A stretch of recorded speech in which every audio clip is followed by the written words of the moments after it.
We're all about the youth, so it is a great pleasure that I was able to find this young man who is, oh God, that's way better. Hi! So, without any further ado, I was fortunate enough to see this young man do a performance at the Talent Quest competition. He's a funny guy. Ladies and gentlemen, put your hands together for Mitch Lavigne!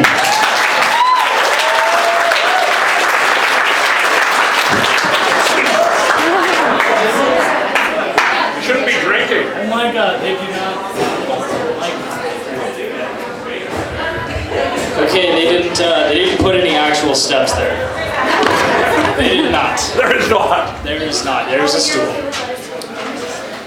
All right, folks. Glad to be in Penticton tonight. Y'all liquored up? Yeah. Yeah, you are. Good. Because I suck at this. Just kidding. No, it's definitely good to be here in Penticton. Really good looking crowd out here tonight. I'm liking the place.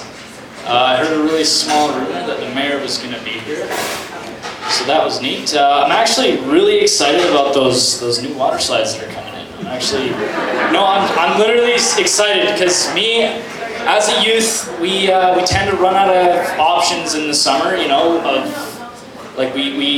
tend to have trouble finding places to work and finding places to entertain ourselves. So this is really good for us. I'm not sure, how we're going to get the other 65% of the population at the top of those water slides, but we'll work that out in the employment. But no, what is good actually is the casino that's going in is really good for that 65% because they're going to be there every single night spending their money. They don't have much else to do. I'm not sure where they're going to park.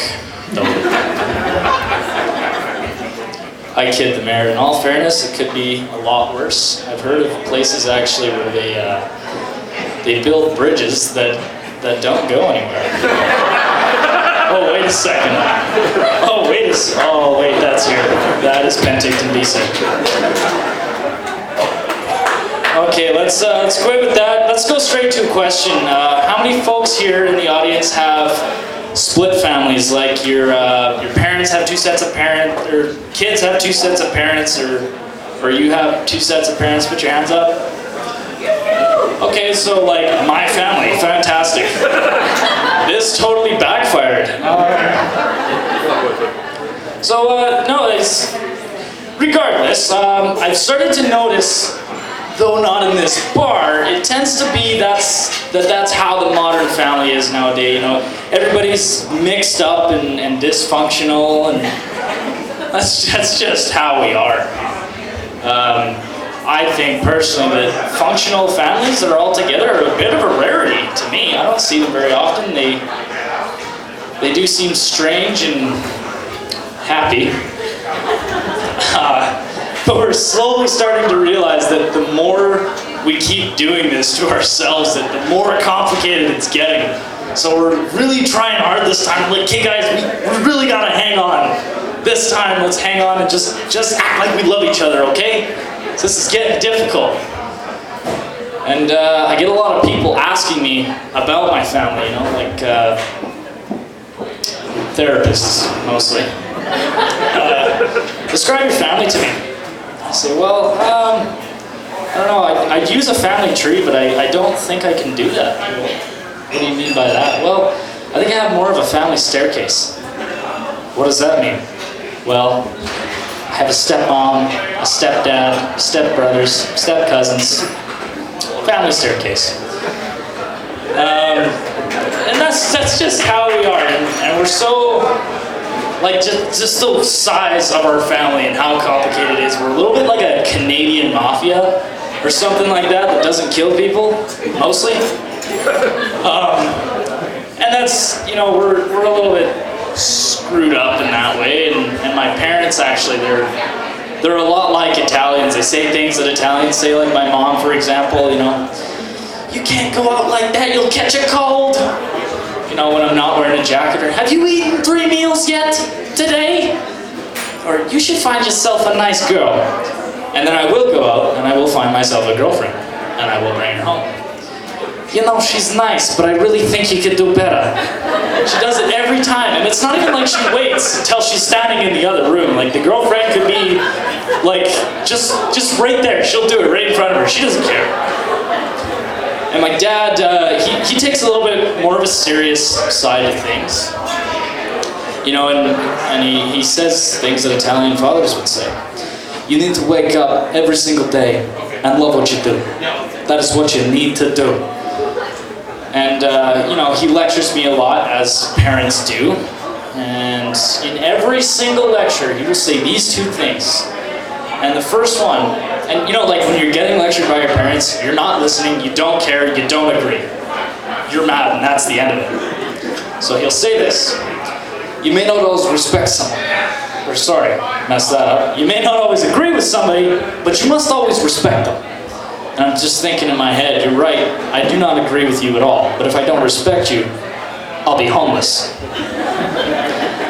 And then after that, he'll hit me in the end, or somewhere in the middle. Wrong time for me. Say what you feel, right when you feel it. Well, Dad, if I did that, I'd feel your hand up the side of my head, and I would continue to be homeless.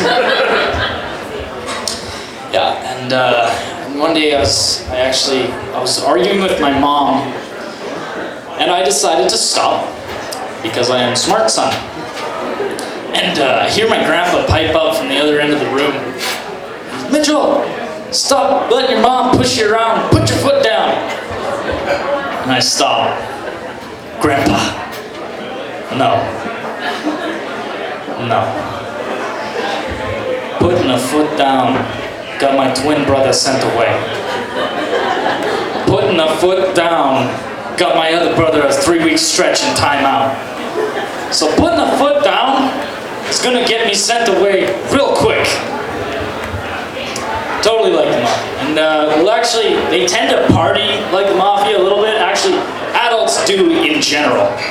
And so their version of you folks, all of you here, your version of getting lit is like, hey, let's all sit around the living room or the kitchen for a couple of hours and not interact with the opposite sex. Which is by far the exact opposite of what us kids do. Not that I'm going to tell you.